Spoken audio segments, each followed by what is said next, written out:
Es un placer para mí presentarla y nos va a dar la charla acerca de los nuevos avances en podocitopatía, que seguro aprenderemos muchísimo de su experiencia. Muchas gracias.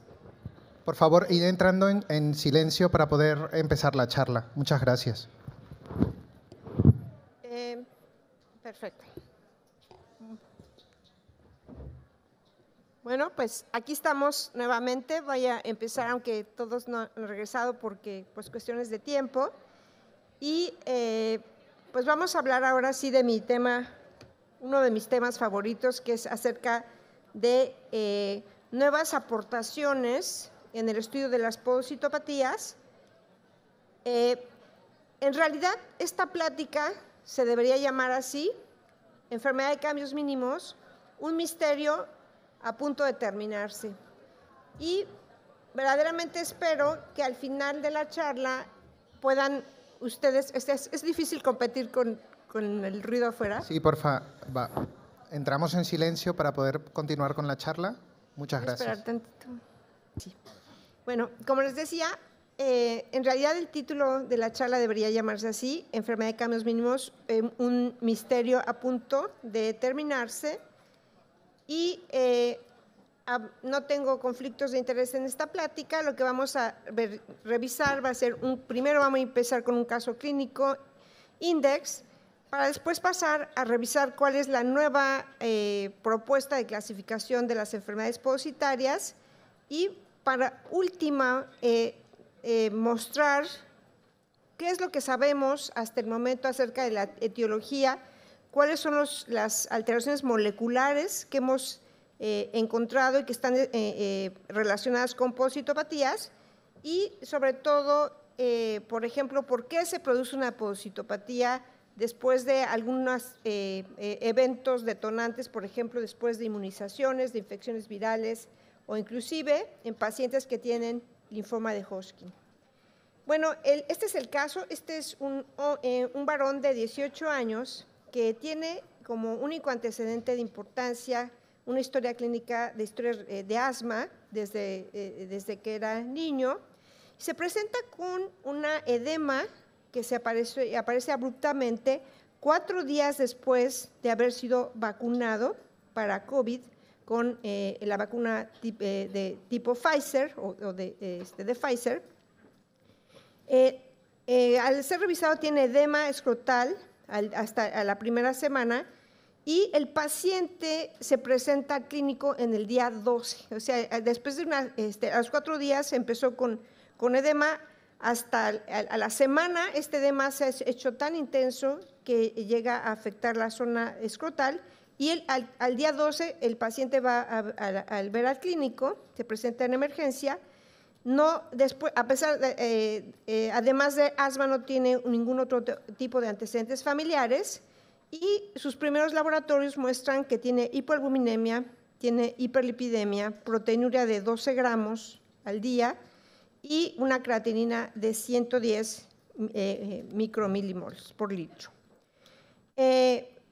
Sin discusión, el paciente es asignado a realizarse una biopsia renal y los hallazgos de la biopsia renal. Como único dato interesante de esta biopsia renal es la presencia de esa retracción que estamos viendo del ovillo glomerular. Ustedes ven cómo el ovillo glomerular está retraído porque ven un aumento en el espacio urinario, en todo esto. Con la tinción de plata, lo único que ven es que hay un poco de congestión, o sea, la presencia de eritrocitos en esta luz de capilares glomerulares. Y otro dato interesante es que, como consecuencia de esa tremenda filtración de proteínas, en los túbulos vemos cambios de sobrecarga proteica, que son todos estos lisosomas con lipoproteínas. La inmunofluorescencia fue completamente negativa, no vemos ni siquiera polvo de IgG. Y en la microscopía electrónica, que es esta, vemos muchos cambios interesantes. En primer lugar, vemos la obliteración difusa de procesos podocíticos, y ahí los señalamos con la flecha amarilla, pero pues los podemos, todas estas asas capilares vemos por fuera cómo los procesos podocíticos están más ensanchados de lo normal y en muchos sitios cubren completamente la superficie de la membrana basal. Vemos otro cambio y muy importante, que es la degeneración microvellosa. ¿Qué es eso de la degeneración microvellosa? Es cuando el podocito empieza a emitir prolongaciones que son como cabellos, y esto lo hace para aumentar su superficie de filtración. Y otra cosa interesante es la hipertrofia de la célula endotelial. Aquí vemos otros cambios más de cerca, en el cual vemos que la célula endotelial ha perdido sus fenestras, sus espacios normales. ¿Qué significa fenestra? Significa ventana en francés. Los espacios que normalmente tiene la célula endotelial están perdidos porque hay hipertrofia endotelial, y pues nuevamente ven esa obliteración importante, difusa, de los procesos podocíticos. Otra área igualmente con hipertrofia de la célula endotelial. Cuando vemos más de 2 capas de esta como forma de, ¿cómo se llama? Como cera que producen las abejas, ¿cómo se dice en español? Como panal de abejas, ¿sí? Cuando vemos esto en panal de abejas, como vemos más de 2 capas, se considera hipertrofia endotelial. Perdonen, y a veces ya se me está olvidando hablar español. Y la obliteración difusa de procesos podocíticos. Otro dato interesante es que la célula endotelial está presentando estas estructuras, que es una serie de cisternas que están rodeadas de membrana basal, que se llaman estructuras tubuloreticulares, y que nos están pues llamando la atención de que existe una gran estimulación por interferón.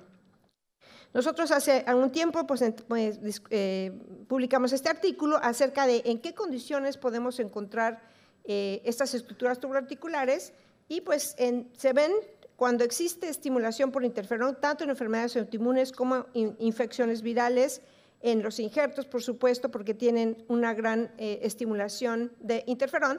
Y, por ejemplo, en aquellos pacientes que están tomando, por ejemplo, cualquier tipo de estimulante inmunológico para mejorar su inmunidad, inclusive test, por ejemplo, ahí les vemos los test chinos. Entonces, no olviden de preguntar a sus pacientes si toman todo esto. Bueno, en conclusión, esta biopsia muestra una obliteración difusa de procesos podocíticos sin hallazgos importantes a la fluorescencia y retracción importante del ovillo glomerular con obliteración difusa de procesos podocíticos. El paciente recibió prednisona, la proteinuria remitió en 2 semanas. Cuando entramos de lleno a esta enfermedad podocitaria, conocemos cosas a la mano, que sabemos que esto producen un síndrome nefrótico. Este síndrome nefrótico generalmente le llamamos idiopático, y lo estoy poniendo aquí entre comillas porque en realidad no es una lesión idiopática. Le llamamos idiopático porque no conocemos cuál es la causa que lo desencadenó, que esperemos que al final de la plática podamos reconocer algunas. Es sensible a esteroides, pero también, como bien sabemos, se ha visto asociado a linfomas, timomas, infecciones virales e inmunizaciones, en el cual el linfocito T juega un papel muy importante. Para establecer el diagnóstico, la microscopía electrónica es indispensable.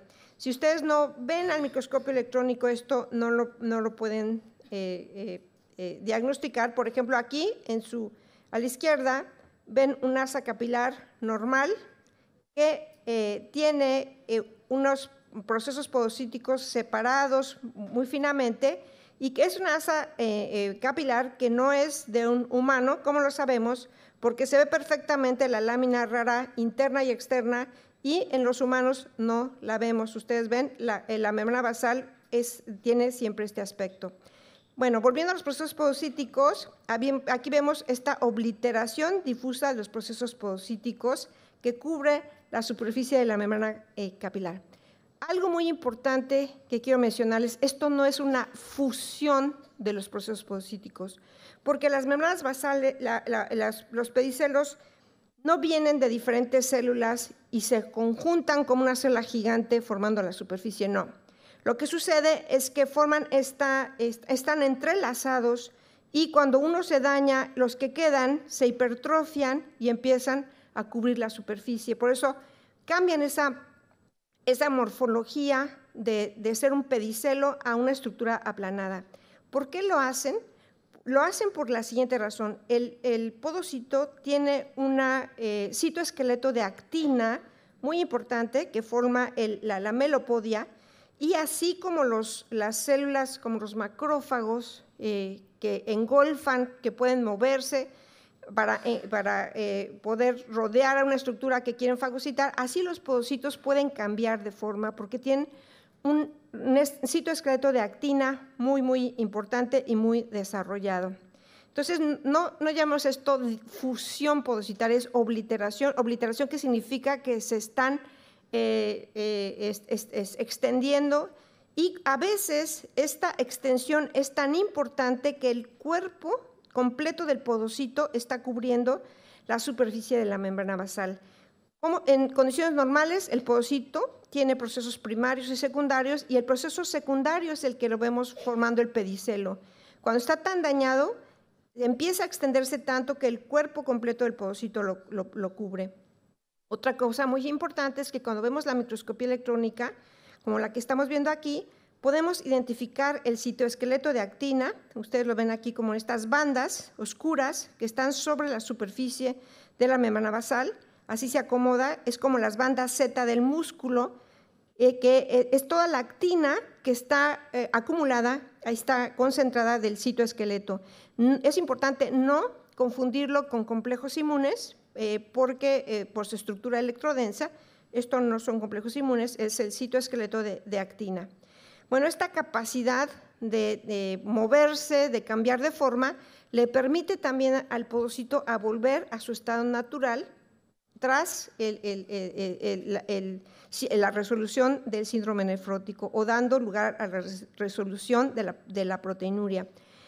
Cuando revisamos qué es importante ver en la microscopía electrónica, este artículo que publicamos con el grupo Neptune hace poco tiempo, nos ha llevado a buscar cuál es la información importante a buscar en estos pacientes, porque no solo es importante la microscopía electrónica para hacer el diagnóstico, es fundamental, la necesitamos para hacer el diagnóstico, pero también para establecer cuál puede ser la progresión de estos pacientes, y para esto estudiamos 242 pacientes del grupo de Neptune, pacientes con enfermedad de cambios mínimos o con unas zonas de cicatrización, y lo que encontramos que aquellos pacientes que tuvieron evolución a una completa remisión tenían únicamente obliteración difusa de procesos podocíticos o tenían la transformación microvellosa,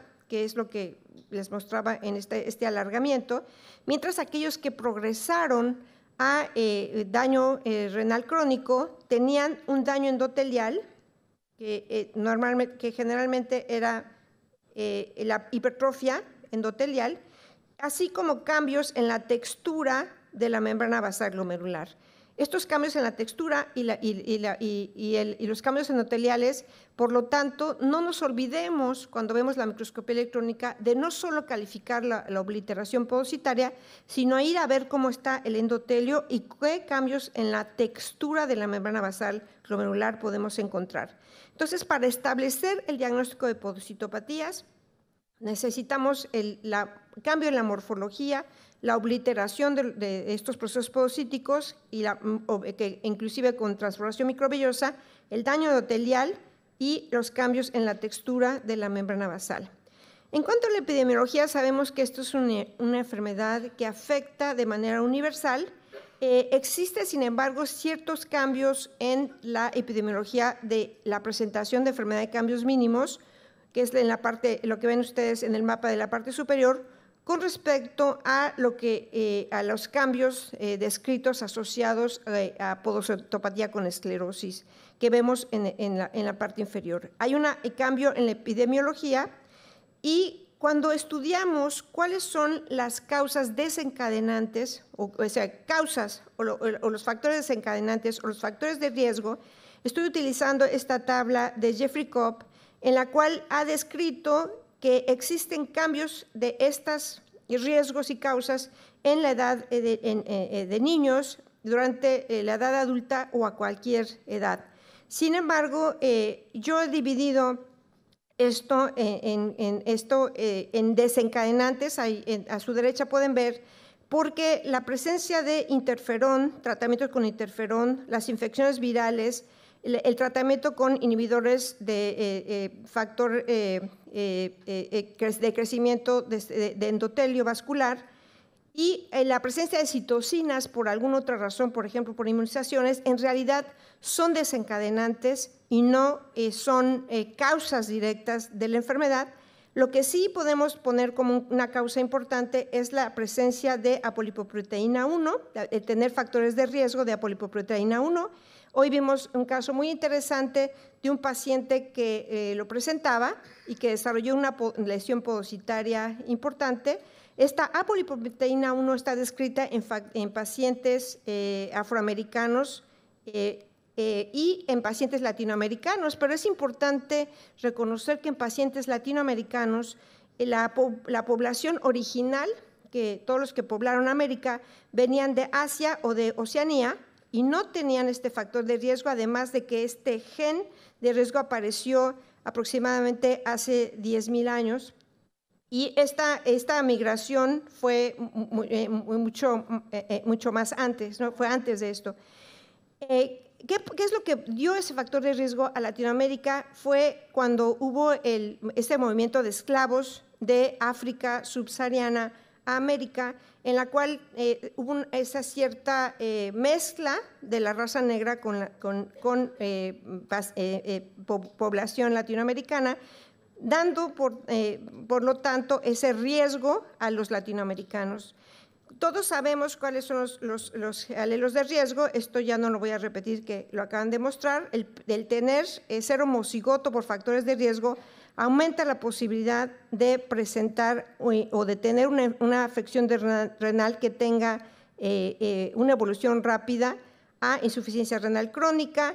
Este factor, que era una infección producida por el tripanosoma en esta población africana, en realidad se comportó como dio un aspecto de selección natural, ya que permitió defenderse de la infección por tripanosoma, inclusive de algunas cepas como la cepa brucei o rhodesiense, que en condiciones normales no afectaba mucho.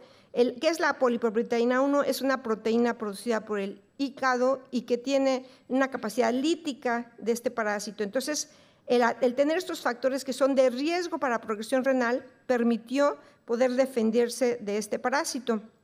Esto tuvo mucho auge hace algunos años, ya que se descubrió por qué los pacientes afroamericanos tenían una progresión mucho más importante a insuficiencia renal crónica que aquellos de origen europeo, de ancestros europeos.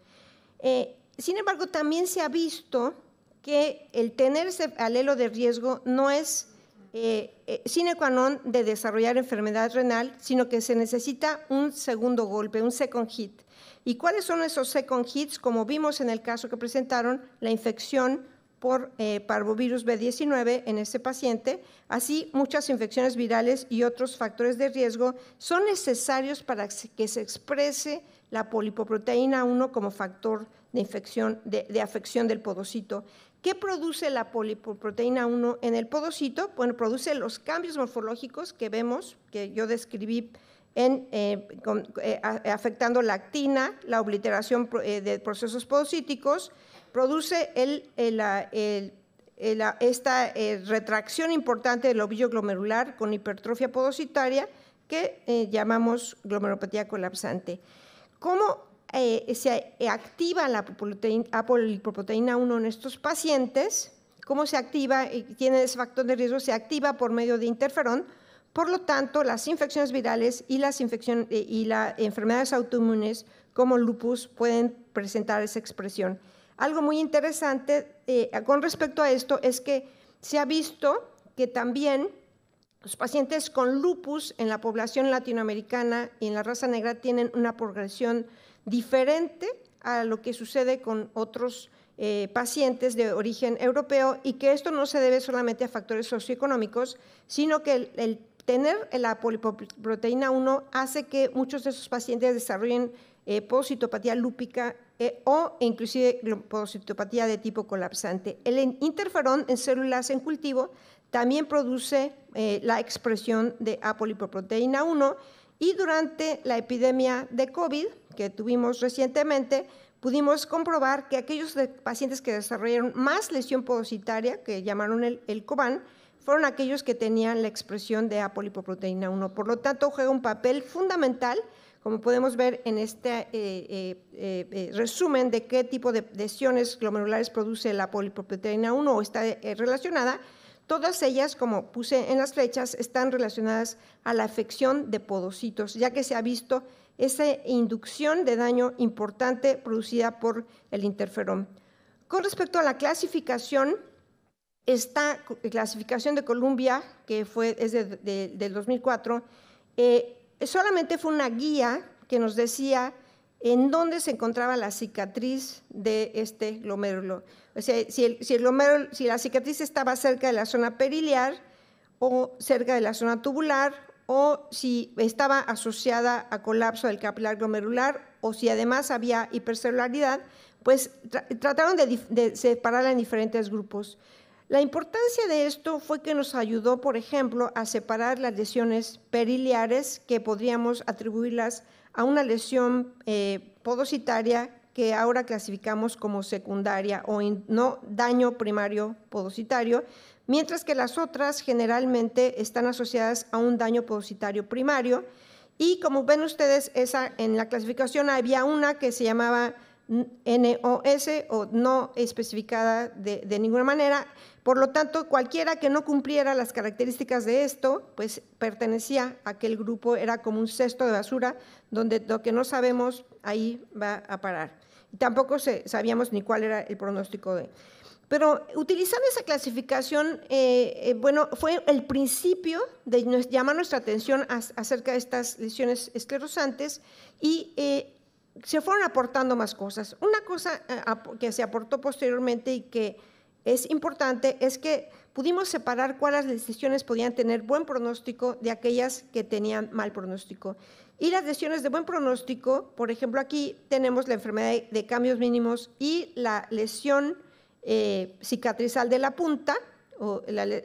Estas lesiones tienen en general buen pronóstico, a diferencia de las lesiones colapsantes y celulares, que a fin de cuentas en este momento consideramos es la misma lesión con diferente tipo de expresión. A veces las colapsantes se ven como hipercelulares cuando ustedes ven los cortes de microscopía óptica, y en medio tenemos a las periliares o a las no clasificadas de ninguna otra manera, en las cuales generalmente son cicatrices por procesos previos, por ejemplo, inclusive hipertensión o algún paciente que haya tenido glomerulonefritis, en el cual el pronóstico va a depender en realidad de que no se presente ninguna enfermedad o que no tenga otros factores de comorbilidad en el riñón, como daño intersticial, obesidad o diabetes, etcétera. En cuanto a la propuesta de clasificación actual, esto es una línea que apareció hace apenas algunos años y fue propuesta por Helmut Reinke, es que clasificar las podocitopatías no en dónde se encuentra la cicatriz, sino qué tipo de lesión podocitaria tienen. Y esto es, si tienen una obliteración difusa de procesos podocíticos, como aquí tienen en la izquierda, o si esta obliteración de procesos podocíticos es focal. Y si es difusa, si tiene o no cicatrices, igualmente si es focal, si tiene o no cicatrices. Y así llegamos a este cuadro en el cual la podocitopatía con o sin cicatrices, sin lesiones de esclerosis, tiene dos expresiones clínicas. La obliteración difusa de procesos podocíticos nos va a llevar a la presencia de un síndrome nefrótico, mientras que los pacientes con lesiones segmentarias o focales van a tener proteinuria que puede ser en rangos nefróticos, pero que no tiene la expresión clínica de un síndrome nefrótico. y estas además se dividieron en lesiones adquiridas o en formas genéticas que están muy bien estudiadas e identificadas, pero estas formas genéticas no de ninguna manera explican lo que pasa en la población universal que refiere podocitopatía, sino lo que sucede en algunas pacientes específicos. Para resolver la pregunta de cómo podemos estudiar, de qué manera podemos abordar a estos pacientes, pues tenemos lo siguiente. ¿Qué sucede? Para que se desarrolle una podocitopatía se requieren dos cosas. Un paciente que tenga un background genético. ¿Qué quiere decir esto? Que sea propenso a desarrollar la enfermedad y que tenga un segundo golpe que está dado por infecciones virales, por cuestiones del medio ambiente, iatrogénicos, inmunizaciones, factores circulantes, por la edad, etcétera. Diferentes factores pueden producir este second hit. Existen tres preguntas importantes cuando estudiamos a estos pacientes. ¿Cuáles son los desencadenantes para el desarrollo de las podocitopatías?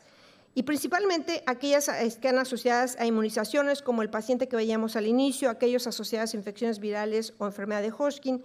¿Cuáles son las vías moleculares para el desarrollo de esta lesión? ¿Y cuál es una pregunta que siempre nos hacemos los patólogos? ¿Esto es una enfermedad de cambios mínimos o es una esclerosis focal y segmentaria? Y lo que a lo mejor en la muestra no estamos viendo la zona de cicatrización. Bueno, esto cuando lo observamos de una manera molecular nos puede dar una respuesta que parece muy interesante. Quiero presentarles esta proteína que ayer le mencionaba yo al doctor Moreno, que es la angiopoietina LIKE4. Esta proteína que se produce de manera normal por la grasa, el corazón, el hígado, el músculo esquelético, tiene una función primordial, es un potente inhibidor de lipoproteínas, regula los triglicéridos y por lo tanto es la proteína que controla los lípidos en el organismo. Se produce de manera normal en estas circunstancias, sin embargo, en pacientes que tienen síndrome nefrótico se ha visto que esta proteína, esta angiopoietina, empieza a producirse por el podocito. Entonces, aquellos pacientes que desarrollan un síndrome nefrótico empiezan a producir angiopoietina en el podocito y esta angiopoietina no es de características normales, sino que está hipocialilada. Y esta proteína hipocialilada, que la vemos aquí en color rojo, empieza a producirse por el podocito, a subir a la superficie, expresarse, cruzar la membrana basal e ir al endotelio, y cada vez que existe más angiopoietina hipocialilada, empieza a producirse una obliteración de ese cambio morfológico que produce la obliteración de procesos podocíticos. Esto lo hemos comprobado en modelos experimentales y en pacientes, y esta consecuencia de la hipocialización de la angiopoietina LIKE4 es responsable de producir enfermedad de cambios mínimos. ¿Qué pasa? ¿Cómo podemos reconciliar esto con los anticuerpos antinefrina? Sabemos que es un hecho que estos pacientes durante algún momento de la enfermedad empiezan a producir anticuerpos antinefrina pero si ustedes ven en condiciones normales, ¿por qué un paciente va a producir anticuerpos antinefrina si la nefrina es parte del organismo, se expresa ahí, etcétera? Bueno, nuestra propuesta, ya que encontramos que la angiopoietina LIKE4 está hipocialilada, nuestra propuesta es que esta nefrina también puede estar hipocialilada y que ustedes saben, así como sucede con la IgA, que tiene cambios de glicosilación, que tiene que es anormal, y en este momento, cuando sufre la hipocialización, puede ser un estímulo antigénico y empezar a producirse anticuerpos de tipo IgG. Por lo tanto, este estado de hipocialización puede funcionar de una manera muy parecida a la angiopoietina like 4. Para demostrar esto, se necesita, ahí nuestra propuesta, hacer un estudio de mapeo de epítopes, que, bueno, en nuestro caso no estamos trabajando con nefrina, sino angiopoietina like 4. Como les decía, esta proteína se ha mostrado, o sea, hemos demostrado cómo la producción de esta angiopoietina like 4 termina en el desarrollo de enfermedad de cambios mínimos. Aquí pueden ver arriba el estudio con microscopio confocal, en la que el rojo está la angiopoietina like 4 y en verde la nefrina, y hay una sobreposición, o sea, este overlap, esa sobreposición, ya que se encuentran exactamente en el mismo sitio de la nefrina. Segundo, cuando hacemos la microscopía electrónica, la inmunomicroscopía electrónica, para ver dónde está esa angiopoietina like 4, en estas ratas transgénicas, vemos que a los 5 meses tienen obliteración difusa de procesos podocíticos, y ese cambio empieza desde el primer mes, cuando la expresión de la angiopoietina like 4 hiposialilada está en la superficie del podocito. Aquí lo ven. Después, a los 3 meses, empieza a concentrarse y a cruzar la membrana basal, y a los 5 meses ya existe la obliteración podocitaria. Esta angiopoietina like 4, marcada aquí con oro, está ya cruzando totalmente la membrana basal y está localizada en el endotelio. Esta es una demostración morfológica a través de microscopía electrónica, inmunomicroscopía electrónica. ¿Qué produce como resultado esta angiopoietina like 4 hiposialilada? Produce la obliteración de procesos podocíticos, que es lo que vemos en la enfermedad de cambios mínimos, produce proteinuria masiva selectiva, es sensible a corticoides y produce los cambios eléctricos de membrana que vemos asociados a la enfermedad de cambios mínimos. Algo importante es que estos cambios moleculares ocurren mucho antes de que nosotros los podemos detectar de manera morfológica. Estos cambios de la sobreregulación de la angiopoietina like 4 ocurren con anterioridad. Y la siguiente pregunta, bueno, aquí la pregunta de que si la enfermedad de cambios mínimos o la lesión que llamamos esclerosis focal segmentaria son la misma enfermedad, desde el punto de vista molecular son 2 enfermedades totalmente diferentes, ya que cuando las estudiamos a nivel de expresión de una familia de integrinas, que aquí la ven como llamada ZH, X1, X2 y X3, se ha visto que la estimulación de diferentes familias de integrinas va a resultar en la enfermedad de cambios mínimos o va a resultar en la producción de una glomerulopatía colapsante o va a resultar en una focalis segmentaria de otro tipo. Entonces, desde el punto de vista molecular, son 2 enfermedades diferentes.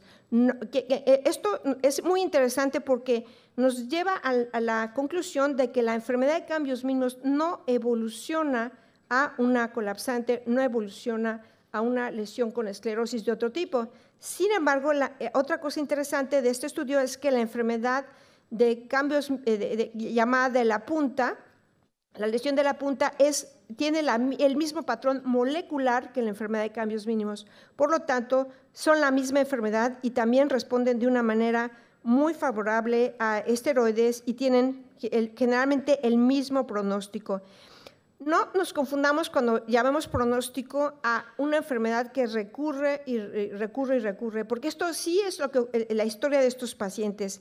¿Por qué ocurre esto en estos pacientes? Bueno, sucede que cuando estudiamos durante la época de COVID a los pacientes que desarrollaron lesiones secundarias asociadas a inmunizaciones o a COVID, nos encontramos que estos pacientes todos en conjunto presentaban inserciones y deleciones para esta familia de integrinas que les acabo de presentar para ZHX2. Entonces, en conjunto, o sea, esto no es una enfermedad de transmisión genética, sino que estos pacientes tienen esta alteración genética y, por lo tanto, la estimulación de esta por medio de las citoquinas Estas citoquinas que se encuentran en grandes cantidades, por ejemplo, las vieron en grandes cantidades en el COVID, era su máxima expresión, así como las vemos asociadas a un resfriado común.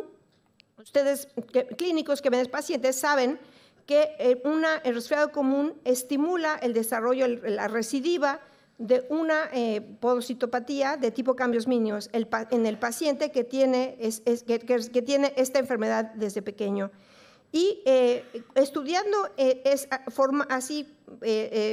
el modelo experimental, haciendo los cócteles de citocinas que se ven en diferentes situaciones, en pacientes con atopias, por ejemplo, que tienen asma y tienen niveles elevados de interleucina, de receptor para interleucina 4, o que tienen otros tipos de combinaciones de citocinas, incluyendo interferón, como se presentaron en el COVID. Estudiando estos modelos experimentales, nos dimos cuenta de que había esta estimulación de la familia de integrinas y que esto resultaba en la producción de enfermedad de cambios mínimos o inclusive de la producción de glomerulopatía colapsante.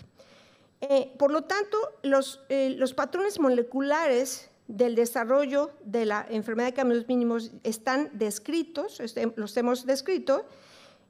Ustedes recuerden que este paciente, como al principio, el paciente que presenté al principio, generalmente tienen una historia que es muy clara de atopias, de lesiones de hipersensibilidad, tienen, por lo tanto, una persistencia en el organismo de receptor para interleucina 4. Esto es como un detonante para presentar recidivas de podocitopatías, así como infecciones virales o así como inmunizaciones, a través de que las citocinas aumentan, tienen esta tormenta de citocinas, y al final todo esto concluye con el cambio en la angiopoietina like-4 que produce los cambios que acabo de describir con detalle, la obliteración de difusa de procesos podocíticos. Aquí, en estos cuadritos que ustedes pueden ver que puse tratamiento, estas son oportunidades de tratamiento, y la propuesta es que estos pacientes que son córticosensibles, por supuesto, al principio reciban esteroides, pero que después haya oportunidades para otro tipo de tratamientos que controlen esta persistencia de citocinas que tienen en los pacientes que tienen atopia, o inclusive aquellos pacientes que tienen esta tormenta de citocinas porque tienen una infección viral o otro tipo, o la inmunización, reciban otro tipo de tratamientos que les eviten el tener estas recidivas y recurrencias de la enfermedad podocitaria. ¿Qué podemos concluir de esta plática? Algo interesante, pues que los pacientes que tienen podocitopatías y que, por ejemplo, los pacientes que desarrollaron lesión podocitaria secundaria a la vacuna de COVID o a COVID, no tenemos que echarle la culpa a la vacuna, ¿sí? Porque en realidad, generalmente, inclusive los antivacunas se ponen a pensar que la vacuna tiene efectos que son malos para el organismo. Bueno, no, sucede que estos pacientes que lo desarrollaron tenían inserciones y deleciones en esta familia de integrinas y que, por lo tanto, podrían haber desarrollado esta enfermedad ante cualquier otro estímulo que produce podocitopatías.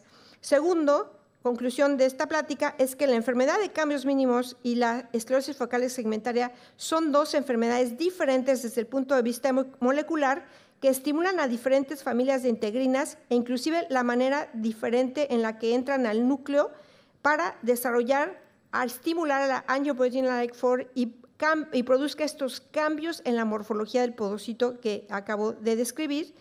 Y esto, cómo decidimos estudiar esto y por qué fue muy importante durante el COVID. Bueno, resulta que aproximadamente hace unos 15 años estamos estudiando cómo el rinovirus, que es el virus que más frecuentemente produce el resfriado común, estaba produciendo las podocitopatías, y cuando vino el COVID decidimos recrear la tormenta de citocinas que ocurre con la infección del rinovirus y compararla con la del COVID, y estudiar a la población que desarrolló enfermedades podocitarias durante el COVID. Todo esto lo hemos publicado.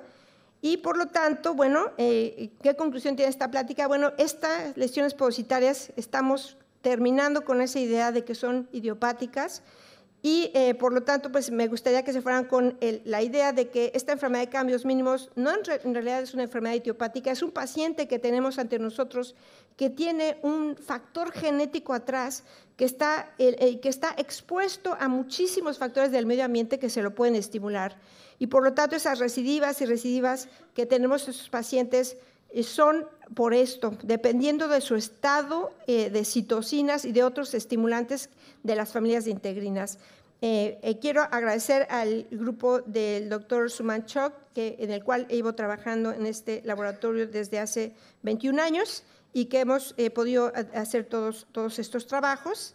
Y pues les agradezco muchísimo su atención. Y antes de irme, les recuerdo que tenemos esta reunión, el Congreso la Conferencia Internacional de Patología que voy a organizar en Guatemala. Invito a todos ustedes a enviar sus trabajos, abstracts, los mejores casos clínicos se van a presentar en foro. Entonces, bueno, los invito a todos y pues muchísimas gracias por su atención y estoy lista para sus muchas preguntas.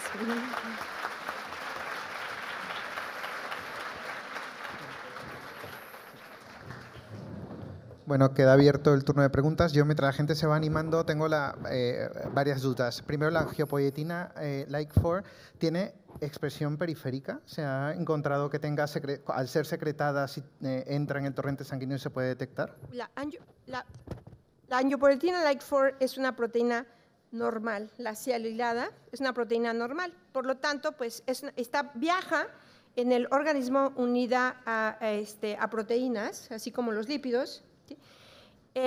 Y pues claro que se puede detectar. ¿Cuál es el problema de usarla como biomarcador? La hipocialilada no se puede utilizar como biomarcador que nos diga que está produciendo de una manera anormal o estimulando o está producida por el podocito, porque es una proteína secretada, no es una proteína constitutiva. ¿Sí? Entonces, cuando tú buscas un biomarcador que es constitutivo, es muy sencillo detectarlo, un marcador en tejido. Pero cuando es una proteína secretada es difícil e inclusive, por ejemplo, hemos tratado de ver si se podría detectar en orina la hipocialilada, algo que pudiera ayudar de una manera menos invasiva que una biopsia, pero no es posible hacerlo por sus características. Y no cambia tampoco la cantidad, entiendo. O sea, que exactamente. La cinética de la… Bueno, actúa además de manera autocrina o paracrina, o sea que ahí mismo, ¿no? Entonces, encontrar la hipocialilada de manera sistémica quizás sea muy difícil. ¿Marian? Sí, bueno, lo primero, enhorabuena por la charla. Entonces, según esta teoría, ¿no?, o lo que he entendido, ¿no?, hay algo genético, alteración citoquinas, integrinas, que hacen que se produzca esta angiopoietina like-4, que yo la había conocido como un proceso en los lípidos, ¿no?, que inhibía la lipoproteína, lo conocía así, inhibe la lipoproteína lipasa, creo recordar, y aumenta los triglicéridos. Incluso yo creo que había estudios enfocados a esa diana terapéutica en pacientes con hipertrigliceridemia, creo recordar. Entonces, el kit de la cuestión es que esta hipocialización de esta angiopoietina, ¿no?, parece que es la que daña al podocito, ¿no? Entonces, mi pregunta es, la diana terapéutica que tendríamos que buscar es algún fármaco contra esta angiopoietina con hipocialización para evitar el daño podocitario. Bueno, sí, el tratamiento estaría enfocado a evitar la hipocialización, no la angiopoietina, porque la angiopoietina es una proteína necesaria para la regulación de lípidos. Artículos acerca de el papel de la angiopoietina like-4 en la regulación de lípidos son nuestros también. Esto está desde Nature en 2011 y desde entonces venimos siguiendo la angiopoietina like-4. Pero, o sea, el tratamiento no está enfocado a eliminar la angiopoietina, porque inclusive, por ejemplo, cuando uno hace una plasmaferesis, lo que sucede es que quita la angiopoietina sialilada e hiposialilada y al paciente no le va bien en otros aspectos porque es una proteína necesaria, ¿no? Entonces, el tratamiento está enfocado en evitar esa hiposialización. No, por ejemplo, con que dar ácido siálico a los animales de experimentación no hay un problema, pero dárselo a los pacientes es otra cosa y además en la cantidad que necesitan, la concentración necesaria, esto no es adecuado. Entonces, el departamento de Sumant, que estudia ya varios patentes de medicamentos, tiene otras propuestas, pero, por ejemplo, yo en mi área de investigación no estoy relacionada con esa parte terapéutica, pero sí está enfocado a cambiar la hiposialización, no a quitar la angiopoietina, ¿no? Muchas gracias. No, gracias. Luego vendría aquí, luego Virginia. Hola. Gracias. Desde la clínica y desde el mundo infantil, que tratamos mucho las recaídas, o sea, que muchísimo, a mí la sensación que nos da, por lo menos a mí, es que el tratamiento precoz de las recaídas es bastante importante para llegar antes a la remisión. Esa es una sensación que tenemos, por eso somos muy exhaustivos en la monitorización después de una primera recaída con tiras en casa y todo esto. ¿Eso tendría algún sentido con lo que nos estás comentando, ¿no? Claro. Del acúmulo de todo esto y de que lo que cuesta, ¿no?, después resolverlo? Sí, bueno, algo muy importante aquí, que por ejemplo mencionaban ayer cuando hablaron de la población pediátrica y cómo tratan el síndrome nefrótico, es que tratar de evitar que estos niños estén con esteroides durante muchísimo tiempo, que les causa todos estos problemas de crecimiento bueno, que ustedes conocen mejor que yo, ¿no? Entonces, la idea es tratar el primer brote con esteroides, ¿sí? Y la idea es mantener el resto ya fuera de esteroides con otros medicamentos. Por eso están esas oportunidades de tratamiento que no estoy autorizada para mencionar todavía hasta que se haga en publicación. Pero la idea es prevenir a esos pacientes de los rebrotes, porque la mayoría no sabemos cuál es qué les está estimulando el siguiente brote, ¿no? Porque simplemente van a seguir con esto. ¿Sí? Vale, gracias. Virginia.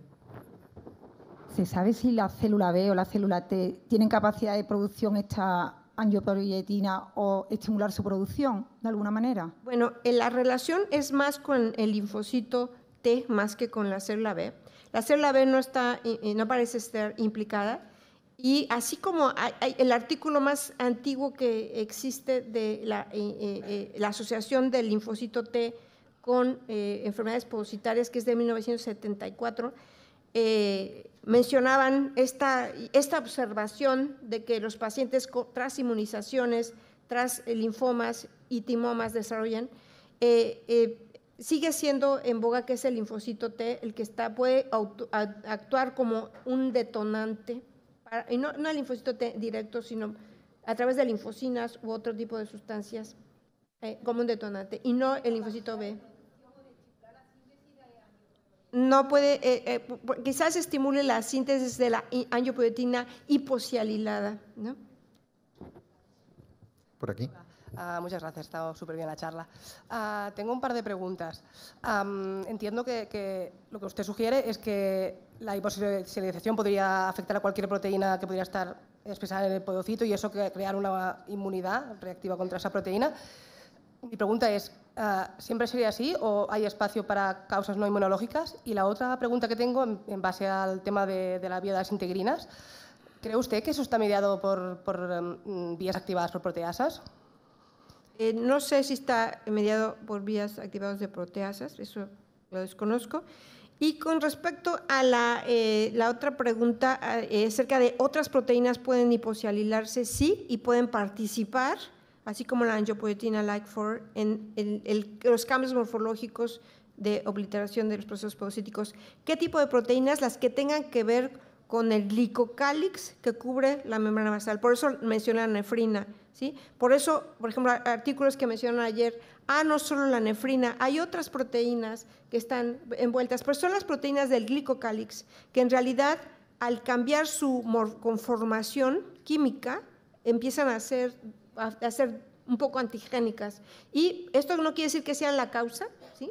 Pero quizá perpetúen la lesión, forman parte de la lesión, pero no son la causa de estas. Podría ser que causaran una lesión, pero que no producieran reactividad, digamos. Mi pregunta es si siempre es una causa inmunológica de autoinmunidad o no. Siempre es una causa inmunológica.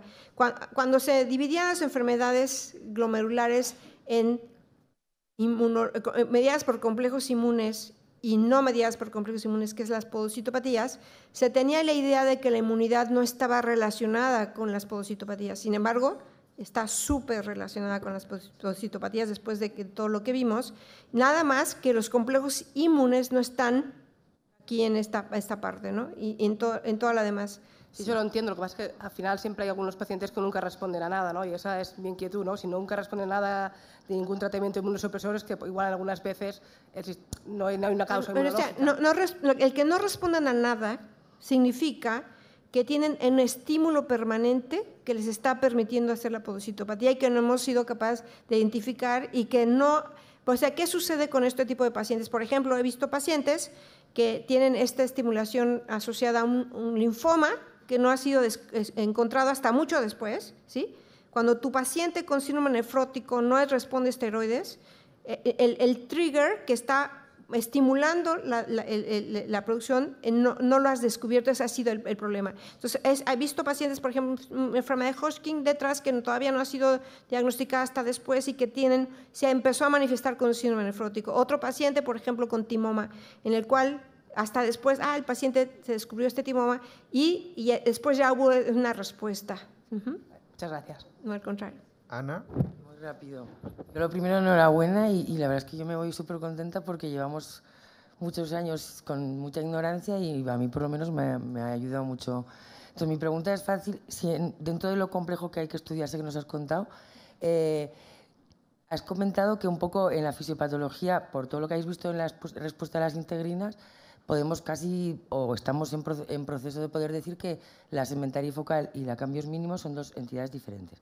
Pero me ha parecido entenderte que en algunos casos de variantes TIPS, es decir, las variantes benignas, histopatológicamente de la clasificación que teníamos de la segmentaria focal, podrían ser como una prolongación de un cambios mínimos. Entonces, mi pregunta es, ¿algo nos podría ayudar de momento? Porque todo lo que estás contando hoy es tan novedoso que en la clínica de ahora mismo y en los próximos y en la anatomía patológica no vamos a tener aún herramientas para… Pero si, por ejemplo, tú te encuentras con lo que has dicho, yo estoy totalmente de acuerdo. O sea, siempre hay una etiología desencadenante, un trigger, que es el que hace que el paciente no responda. Pero si tienes una histología con una variante TIPS, ya asumes que es una segmentaria focal porque tiene otra fisiopatología o podría ser de la… No sé si me sé explicar. Sí, mira, lo que sucede… ¿Qué relación tiene la enfermedad de cambios mínimos con la enfermedad de la punta, la TIP? Resulta que en la cápsula de Bowman las proteínas son filtradas y hay algo que en la punta es un shear stress. Ahí las presiones cambian y el shear stress empieza a dañar la punta. Entonces, independientemente de cualquier otro factor, el tener proteinuria por largo plazo puede producir lesiones en la punta y eso es solo fisiológico, aquí no hay otro cambio. Existen otro tipo de lesiones de la punta en la cual, por ejemplo, hay otros estímulos. Por ejemplo, ¿qué pasa cuando se presenta una lesión de la punta en una mujer de 40 a 50 años de edad? Lo primero que tenemos que pensar es un linfoma, ¿sí? Una enfermedad secundaria que está estimulando esto. Entonces, claro que en esta lesión de la punta no nos va a responder a un tratamiento con esteroides o nos puede responder de primera y luego sigue con un síndrome nefrótico abrupto y con todos los cambios que conocemos con la enfermedad de cambios mínimos cambios de la punta, que se parece mucho a la enfermedad de cambios mínimos cuando aparecen de una manera abrupta de la noche a la mañana con un edema. Entonces, el que no nos responde a esteroides de primera nos debe, es un foco, es rojo, es una bandera roja para que digamos esta paciente tiene algo que, y dependiendo de la edad, ¿no? Si es niño, pues buscamos una infección, si es un adulto, por ejemplo una mujer, las linfomas es lo más frecuente y he visto lesiones asociadas inclusive a linfomas tan pequeños, por ejemplo, inclusive maltomas que que tú dices, bueno, pues aquí, ¿cuál es la asociación? Entonces, buscarle un linfoma a esa edad, una alteración hematológica es importante, así como otros estímulos. Pues enhorabuena, muchas gracias. Estamos fuera de tiempo, Gemma, si muy corto. Muy corto. En las membranosas, muchos de los antígenos responsables, los antipla, la exotoxina, son antígenos que están presentes en los podocitos sanos. Todos tenemos antipla, pero algo pasa en alguna de las partes que están enriquecidas con cisteína que le hace tener capacidad antigénica. Puede que en la membranosa, que es otra podocitopatía, este mecanismo que nos has contado tenga que ver en que esa glicoproteína se altere y le confiera capacidad antigénica y se genere la enfermedad. Aquí hay algo muy importante. Los podocitos tienen PLA2R, pero intracitoplásmico. De manera normal está ahí.